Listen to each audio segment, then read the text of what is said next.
Earth and Sojourner here. What feeds your motivation? How you doing today? Today, we're going to talk about what feeds your motivation. It's been almost a year since I've been to the gym and I finally got back into the habit of it. But boy, was it hard. And so I know if it's hard for me, there's got to be some other folks out there that it was hard for. Get a little bit older, things are moving a little bit slower. But let's talk about the things that feed your motivation. So stick around.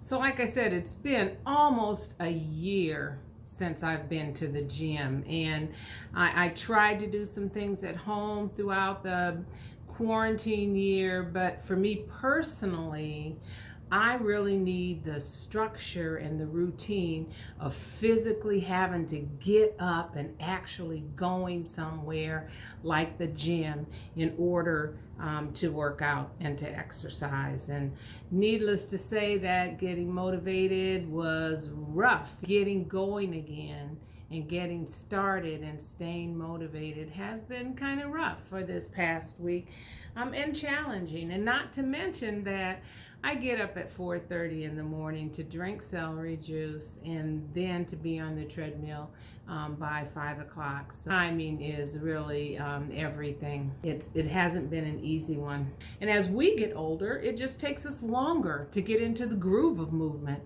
And I'm really trying to be very conscious of how my body feels and what my body is telling me. Sometimes, we can go too hard, too fast, and then that's going to set us back. And so I'm really trying to listen to my body. I believe that to go slowly for 3 weeks is much more effective, gets me in the habit of going every day, rather than to go really hard after that first week and then hurt something or tweak something or pull something, which is so easy to do as you get older. And then you can't go to the gym for a couple weeks. What feeds my motivation? Well, I'm going to tell you there's 3 things really that feed my motivation to keep going. And the first is music. Music always feeds my motivation. Good, meaningful lyrics, a great grooving beat, on point vocals and harmony. I'm just moved by music. And one of my favorite songs that I always start off with is Ain't No Stopping Us Now by McFadden and Whitehead. And they say a couple things that just keep me motivated to get moving. One of them is, we gotta keep moving.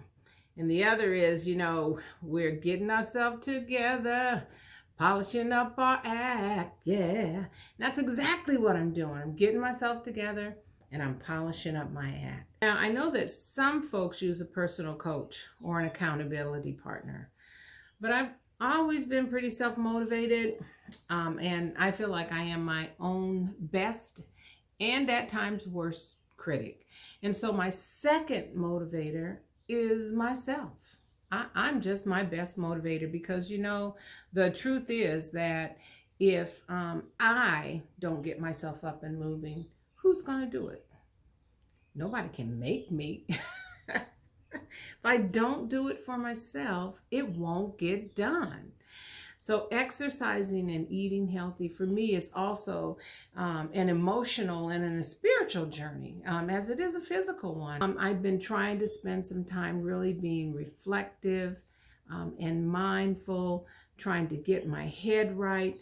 And I really have to have all of that ready to get up and get moving. And I started the celery juice a couple weeks before in preparation for going to the gym. I knew that I was going to start going to the gym. So that celery juice for that 2 weeks prior to starting at the gym helped helped me develop some of that consistency and discipline that I know I was going to need once I got started and wanted to and needed to keep going. So like I said, I know that some folks like that personal accountability of a personal coach. You know, I'm such an introvert, and I'm also so self-conscious that I don't want anybody like touching my flappy chicken wings or my fupa or soft underbelly and telling me what I need to work on. I know what I need to work on. I don't touch me, and don't be like looking at me critically like that. I have enough of my own stuff. So I don't really like a personal coach. Now, my son has gone with me, prior to the pandemic for, about 2 years with this current gym membership.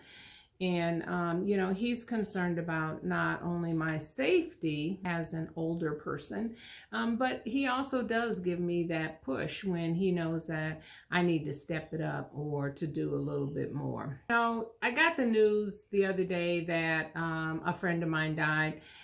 He was really much more like a brother. In fact, he was an ex-brother-in-law, and he's the father of my oldest niece. He was probably the closest thing to a personal coach that I ever had.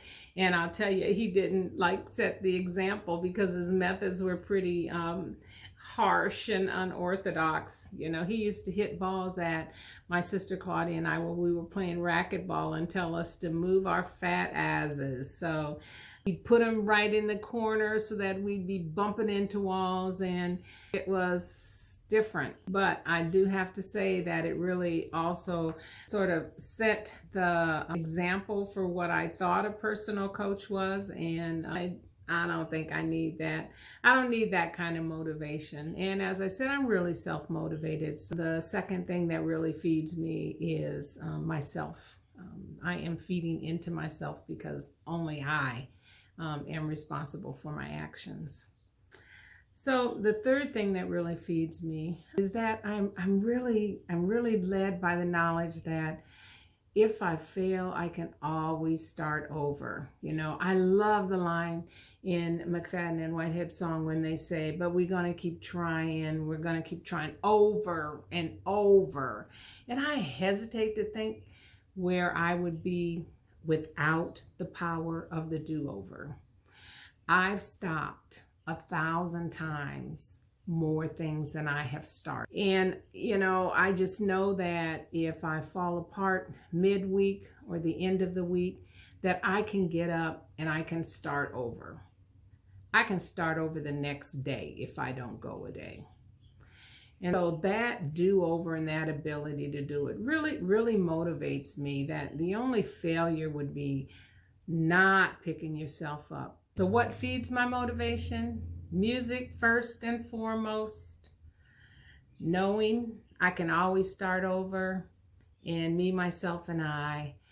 And so take a listen to McFadden and Whitehead if you want to get a bit of my morning inspiration. So as we age, our muscles and our tendons, they start to lose some of their elasticity.